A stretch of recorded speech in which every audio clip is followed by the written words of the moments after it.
Hi everyone, I'm Pav and you're watching my video on how to warm up effectively for cycling. And it might sound a bit weird why you would need a video on this subject, but bear with me because I think that you're going to see some impressive results if you can implement my advice effectively, especially as my number one reason for warming up isn't even anything to do with the physical body.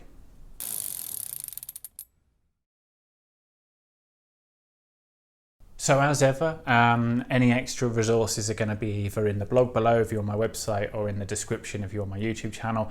I will be sharing a example warm-up, a base for you to start off, which I won't be saying on screen because it's just going to not make any sense. You're not going to be able to do that unless you write it down. So I am going to put that in the description, or it is in the blog below, for you to copy for your own use. So the obvious reason why you would warm up properly for cycling is to avoid injury. Now, not to make this into a scaremongering video, but ultimately probably one of the biggest causes for anyone getting injured on the bike without being involved in an accident or falling off is not warming up correctly, especially if you live in a cooler climate and stuff like that, or you're doing intervals indoors. Warm up for your body is really important to make sure that everything is working as it should be before you start to put any efforts in. Obviously, if you live at the bottom of a hill or in a valley and you have to go up a hill, you might find that actually, especially if that's a steep hill, that doing a little warm up indoors is actually going to help you get ready for that effort. So that's the physical reason I'm sure we all know of. The biggest reason for me is the mentality around training. Now you'll know if you've been a follower or a fan or reader of my blog or listener to my podcast or YouTube channel, how big a emphasis I place on the mentality when I'm working with my clients. So the way you transition everything that you do into the training or the riding that you do would be you have the golden opportunity in your warm-up to get your mind prepared, same way you do your body. So if you imagine that you want to make sure that you switch on your ability to dig into a session or a race or anything like that, and maybe even describe that as getting in the zone or flow, you want a routine that kind of helps you relax into that. In the same way as you're getting your body primed and activated for the effort, you can use your warm-up to do that too. Now, of course, there's going to be loads of situations, which we'll discuss in a bit, where you're going to have to adapt a warm-up for a different purpose, especially if you're doing a Gran, Fondo or Sportive, where actually you're going to be sat in the starting pen for ages if you want to get at the front and you're waiting for that. I mean, I think the longest is maybe an hour to 90 minutes I've waited to make sure that I was in towards the front of all the participations in a 10,000 participant event. So obviously doing a warm-up, you can't do a warm-up in that starting pen. So how would you ensure you don't get an injury and you get into that flow state before? We'll discuss in a bit. To complement your warm-up, you might factor in some either mantras, power words, or even some music sort of visualization stuff. Again, I'm going to link those in the YouTube description or on the blog to have a look at some of my work around that or my advice around that. It can be really powerful, especially even creating a playlist. A playlist can be great. I definitely don't really recommend you listening to music potentially at the start or in a starting pen of a Gran, Fondo or anything like that. Obviously not in a road race, not in a time trial. Anything on the open roads is probably a bad idea. But you can certainly do that, if you're going to be able to train in isolation, in a trainer, or even for your training sessions. Having a playlist can really help activate that flow state. So at this point, I'm going to give you my example warm-up routine. So check that out below.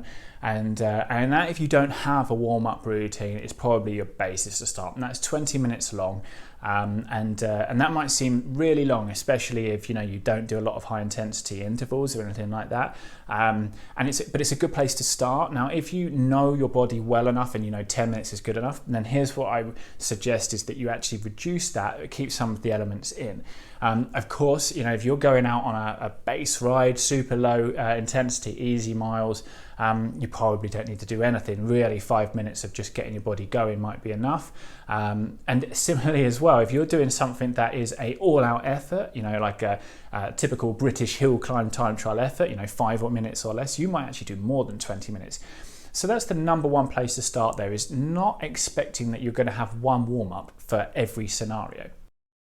But what you can do is you can use parts of it to get to know your body. So some people might need more of a gradual increase in intensity. Some people might actually get benefit from having more sprints, higher intensity, low intensity, just being more steady. You know, it's really important to test this out.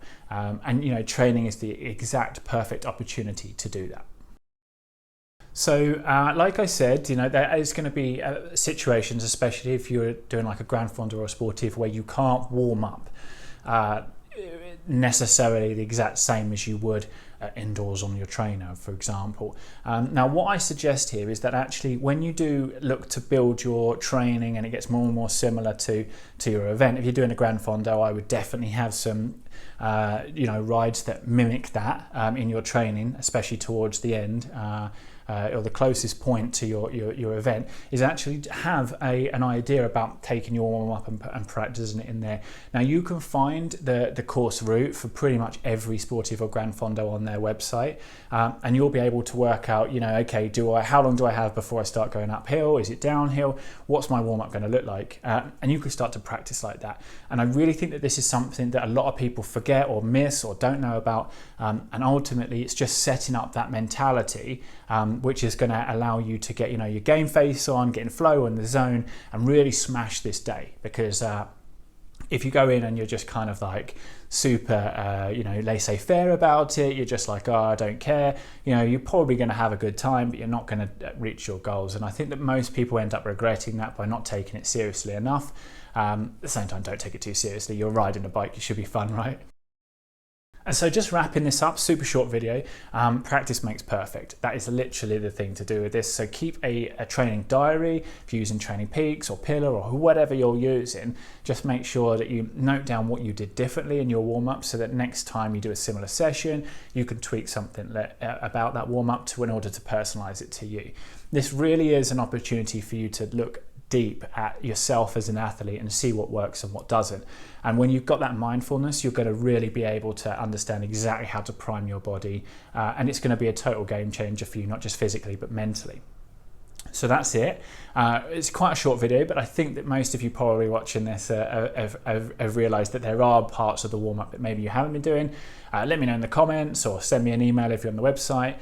Definitely, if you've enjoyed this, give me a thumbs up and share it with your friends. And like I say, if you need any help personalising your warm-up or any of your training, reach out to me. Consultations for 15 minutes are absolutely free, with no obligation to work with me going forward. But obviously, if you're looking for a coach, so thank you, I'm Pav, and have an awesome day.